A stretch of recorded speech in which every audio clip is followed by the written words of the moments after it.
I want you to imagine a tool shed out in the back corner of the yard. You open up the doors and it is dark, musty. It is an unkept disaster with clutter everywhere. You're sure that everything you move will have a critter come crawling out as soon as it's budged. And in that back crevice, there is this soggy cardboard box. Inside the cardboard box are screws and nails and just a hodgepodge of sandpaper and random tools. And at the bottom is the screwdriver that you want to get out, but you don't even want to touch it because that thing is rusty. And you know the crumminess is going to get all in your hands and you don't even want to touch it. That was me before Jesus. That is all of us before Jesus saves. And when you start to really realize that your body is a temporary temple for the Holy Spirit to dwell while you're here on earth, you want to recognize that you have this opportunity for obedience. God chooses us. God saves us. But then there's also this element of obedience to take care of what he has given us. So rather than being that crummy screwdriver that no one wants to look at or use or touch or be a part of, rather, I want you to be a power drill, one that is reliable. You do what you say you're going to do consistently, one that is strong and effective in carrying out the gifts that the Lord has blessed you with to amplify his kingdom and to amplify his light in everyone that you interact with. And I want you to be someone that lights up, like the power drill where you press the button and it actually lights up so that when others look at you, they can see the Lord. Now, this is number one on my list of the 10 ways that 2 hours of exercise will change your life. Because if you are not a charged up power drill that is vibrant and energetic because you have taken care of the temple, you have fueled the temple with the word of the Lord, then you don't have a chance at getting all of the benefits. So this is number one, but stays at the end because number 9 and 10 are really good and really fun. And I promise this is going to intrinsically change your motivation and how you look at exercise. Hi, I'm Ashley Keller from GlowBodyPT. I'm a prenatal and postnatal exercise specialist.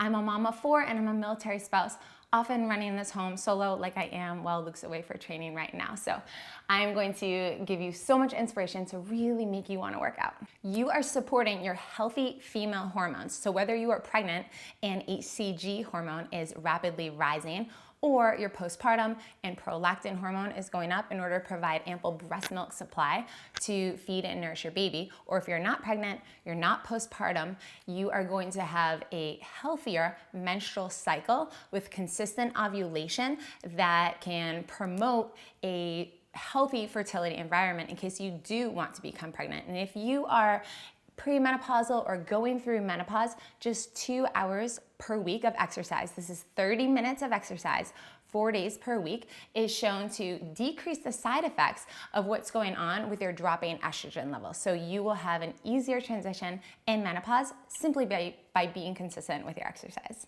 Number 3, exercise improves your quality of sleep even when you aren't getting sufficient quantity of sleep because you're a mother. I get it. This is what's going on with your hormones. When you're not getting enough quality sleep at night, enough deep sleep, this is what goes on with ghrelin hormone.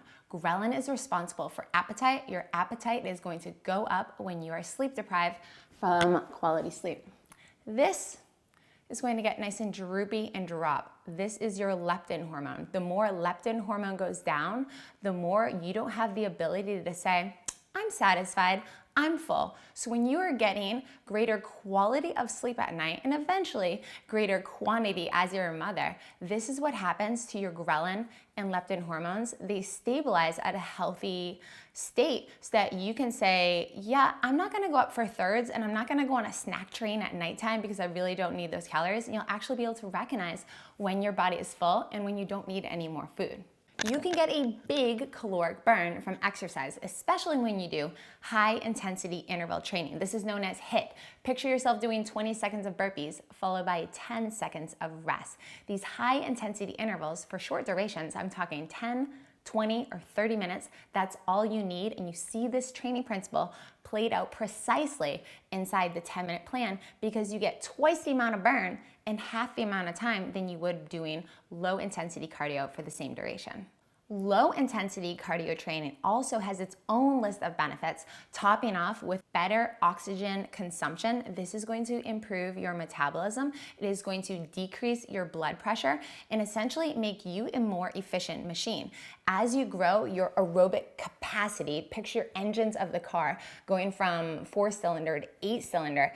As you grow the capacity of your lungs to oxygenate blood throughout your body, this means that when you run a 1 mile or 1,500 meters, for example, you can run faster, putting out the same amount of effort simply because you are a more fine-tuned, aerodynamic, all cylinders firing kind of gal because you put in that time doing low intensity cardio. You'll also see this in the 10-minute plan and 12-week post-pregnancy plan. By doing resistance training, lifting weights as a woman, you are going to have a more toned body, stronger bones, as well as a stronger body that is physically confident and functional to carry a car seat, carry a toddler, get your bag of dog food, help an elderly woman at the airport carry her luggage. The single best way to raise your resting metabolism, besides having different parents and different genetics, is to increase the amount of lean body mass on your body. You do this by lifting weights consistently so you can add more pounds of muscle to your body. This doesn't mean you get bigger, doesn't mean you get bulkier. Rather, pound for pound, fat and muscle weigh the same. However, fat takes up much more space than a pound of muscle. So you see, even if you stay at the same weight, your body will be smaller and take up less space because you'll be carrying more muscle mass. And then each pound of muscle you carry on your body will burn calories for you when you're sitting on the couch. So the smartest fit women out there are not doing cardio every single day. Rather, they're putting the majority of their very limited, precious, valuable time into resistance training, and you see that played out in all of my plans.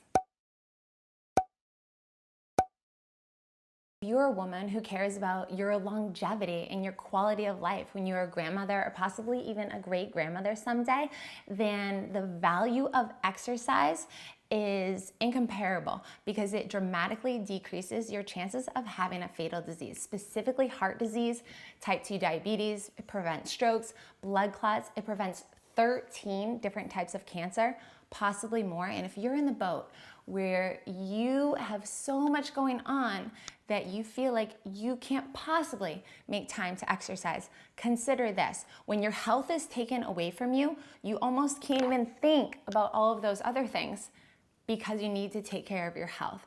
So do the exercise up front, and that way you can have a higher quality of life for potentially a longer amount of time.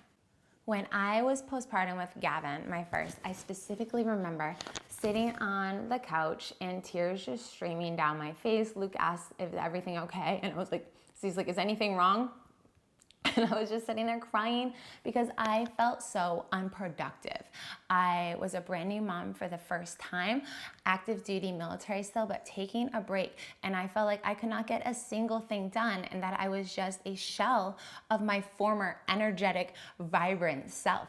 This was a little bit of postpartum depression. As soon as I got on my 12-week post-pregnancy plan, I was almost laughing at how I was acting before. It wasn't my fault. It was literally a brain issue.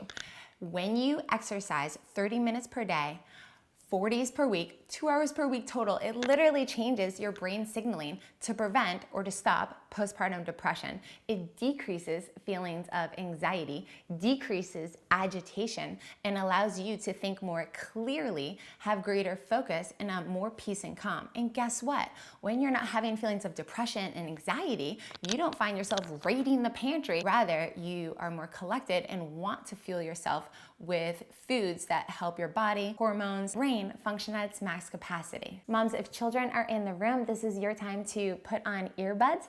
Number 9, exercising just 30 minutes per day, 4 days per week, increases blood flow and signaling between your brain and your genital region, and it increases sex drive for you as a woman. Even if you are on antidepressants for whatever reason, exercise is the natural way to bring the libido-killing side effects that antidepressants have back to a normal, healthy level. And from personal experience, I can say that when I'm 35 pounds over my ideal body weight, when I am pregnant and when I'm postpartum and I have saggy breasts and a lot of extra squishy stomach skin and I'm leaking and feeling like I'm completely not in my prime, I will say that exercise will boost your confidence because I know that I have trained my backside and I can feel confident about it, and it's something that my husband will enjoy. So when your confidence as a woman is increased, this can be the most arousing, attractive feature to your husband, that you feel comfortable and pretty good in your own body, and he will have greater interest in you. Number 10 is a little honest truth here. Working out is hard. Don't wish your workouts were easier. Wish you were better. Don't wish that you had fewer kids. Wish that you were more efficient with your time. Don't wish that you had less responsibilities in your school, in your home, in your work, in your church, in your ministry. Rather, wish you were better with time management, because when you put in 2 hours per week of exercise, it will radically change your life. Now, this is the simple thing. I already have the plans figured out. My 12-week post-pregnancy plan is for you if you are postpartum, or if you are months or years postpartum and you have unresolved diastasis recti ab gap. We need to address that first.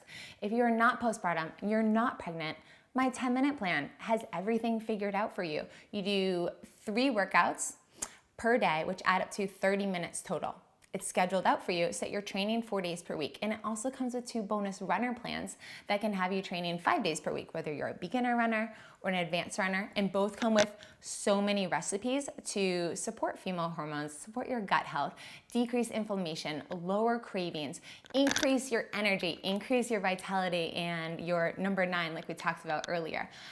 The plans are already figured out for you. What this video is about, it's the motivation, because I cannot motivate anyone. I will tell you, I was 22 years old. I was a platoon leader in the US Army and the Engineer Corps, and I thought, I'm gonna go in here, I'm gonna motivate these young soldiers. No, certain people are intrinsically motivated and others are not. So I cannot make you motivated, but I can educate you. And I hope that today was valuable and practical for you, and that maybe one nugget really stuck with you to provide that intrinsic level of motivation to really take care of the God-given temple that He has given us temporarily on this earth to house the Holy Spirit within you. So I would love to hear from you in the comments below. Which one really spoke out to you? Because women will be reading these for years and you have that power to inspire them.